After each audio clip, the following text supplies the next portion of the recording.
The toilet paper is ready to fall, like my life. In order to draw like advanced, you must know how object lines up from the angle you're drawing.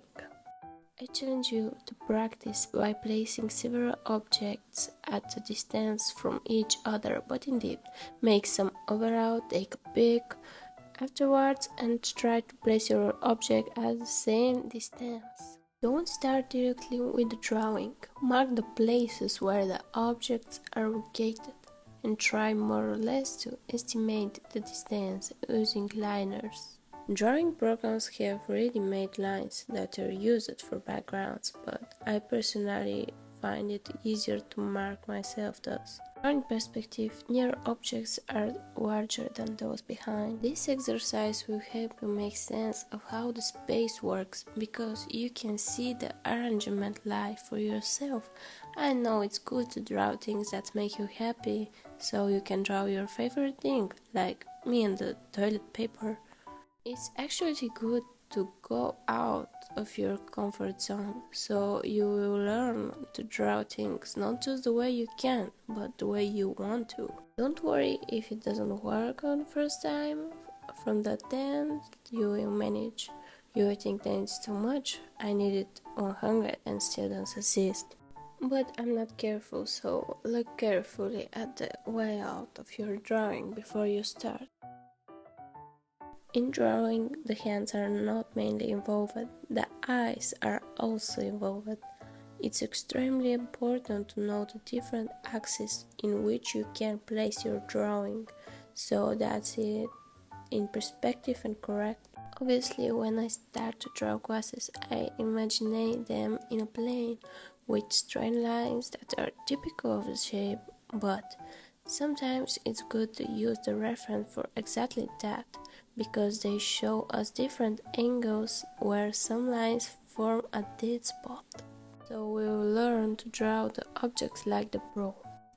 As a child, I thought that a good drawing was perfect, that it's drawing lines like an animation. But over time, I realized that everything has an angle and it's not the lines that matters, but how you put it in space. Draw again, although you will see my drawing from the top corner and not from the front as I took a picture. But no problem, at least I can see it, and that's the idea. The more you do it, the more you will notice the corners, even without analyzing them for long. Have you ever thought that space doesn't just play a role in the corner? We actually live in it, so it's very important where you point your hand in space. What do you think? The professionals know what they are doing? Of course, they know. They know exactly how to visualize it before they even start drawing. They know where to move their hands and how to position them so that they get the line they want. Maybe it doesn't work out the first time, but the gentlemen start to get better with practice. With the red, I show you an invisible part from the side of the frame.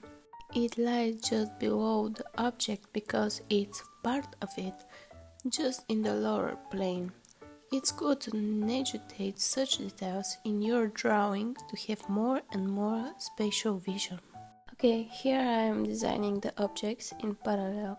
That's it, I take here end point and mentally connect them by placing them at a distance opposite each other. Or simply put here the remote and here's the toilet paper.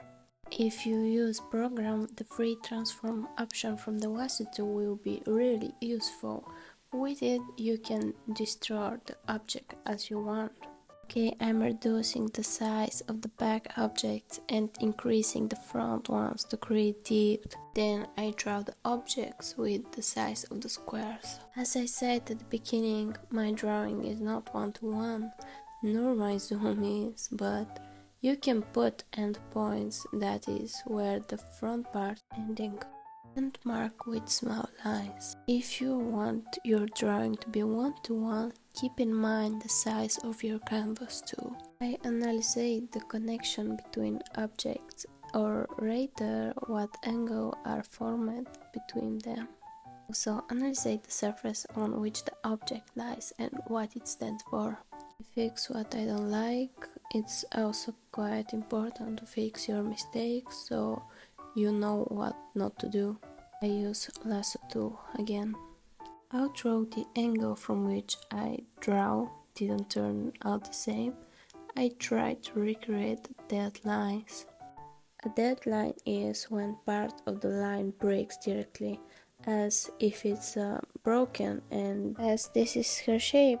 But when you look at it from a right angle, you understand that just it's not visible.